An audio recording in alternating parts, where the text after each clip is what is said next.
వీడియోలో చౌదరి, రెడ్లు వీళ్ళందరికీ పేర్లు ఈ పేరు ఎట్లా వచ్చిందో ఒక దగ్గర చెప్పారు. ఇవి కాస్ట్లు కాదు, వీటికి ఒక రకంగా పేరు వచ్చిందని. ఒకసారి దాని గురించి మాట్లాడదామా? చౌదరి అంటే అది శివాజీ కావచ్చు, బ్రిటిష్ వాళ్ళు కావచ్చు. ట్యాక్స్ కలెక్షన్ సిస్టమ్, ట్యాక్స్ వసూలు చేయాలి. రైతుల దగ్గర వసూలు చేసి 1/4 రాజు కప్పం కట్టాలి. చౌత్ వసూలు చేయాలి.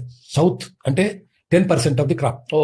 చౌత్ వసూలు చేసేవాళ్ళు. చౌరాస్తా అంటారు. చౌ అంటే 4వ వంతు వసూలు చేసేవాడు చౌదరి. సర్దేశ్ముఖి వసూలు చేసేవాళ్ళు దేశ్ముఖులు. ఓకే, వాళ్ళు జనరల్ బ్రాహ్మణులు ఉంటారు. చౌత్ వసూలు చేసేవాళ్ళు కాపులు, కమ్మలు అట్లా ఉంటారు. అది కులం కాదు. అది చౌదరి అనేది కులమే కాదు. మరి అబ్దుల్ గనీ ఖాన్ చౌదరి సెంట్రల్ మినిస్టర్ ఉండే, ఆయన కాప కమ్మన. ఆయన చౌదరి చరణ్ సింగ్ కమ్మన. ఆయన కమ్మ కాదు కదా. చౌదరి అనేది title. All tax collection agent కి ఇచ్చిన టైటిల్ అది. ట్యాక్స్ కలెక్షన్ ఏజెంటే అది, అంతే తప్ప అది కులం కాదు. రెడ్డి అంటే ఏంది అంటే అది మనం చెప్పుడు కాదు, సురం ప్రతాప్ రెడ్డి గారే రాశారు. రెడ్డి అంటే రట్టగుడి.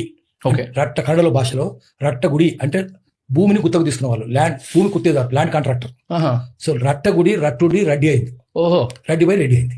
సో అది కులం కాదు. దాంట్లో అందరూ ఉండొచ్చు. కాపులు ఉండొచ్చు, కమ్మలు ఉండొచ్చు, వెలమలు ఉండొచ్చు, ఎవరైనా ఉండొచ్చు. రెడ్డి కూడా ఉండొచ్చు. రెడ్డి ఒకటి కాదు కదా. వడ్లని రకాలు, రెడ్లని రకాలని సామెత ఉంది. ఎడ్లని రకాలు, రెడ్లని సామెత. అది ఏదైనా గూడేసిన వాళ్ళు ఉంటారు. గూడేస్తారు, నీరు దూడడానికి గూడేస్తారు కదా పంటకు, వాళ్ళు గుడాటి రెడ్లు. మూట కొట్టిన వాళ్ళు ముఠాటి రెడ్లు. పాకనాటి వాళ్ళు, పాకనాటి రెడ్లు అంటే పాకనాటి గొల్లు ఉన్నారు, పాకనాటి రెడ్లు ఉన్నారు. తుంగభద్ర, కృష్ణా నది మధ్యప్రదేశం. పాకనాడు పచ్చగా పాకలు ఉంటాయి, పశువులు ఎక్కువ ఉంటాయి. పశువులు అంటే పోయిన వాళ్ళు ఒకటే ఫ్యామిలీ వాళ్ళు. పశువులు అంటే పోయిన వాళ్ళు పాకనాటి గొల్లు అయినరు. వ్యవసాయం చేసుకుంటున్న వాళ్ళు పాకనాటి రెడ్లు.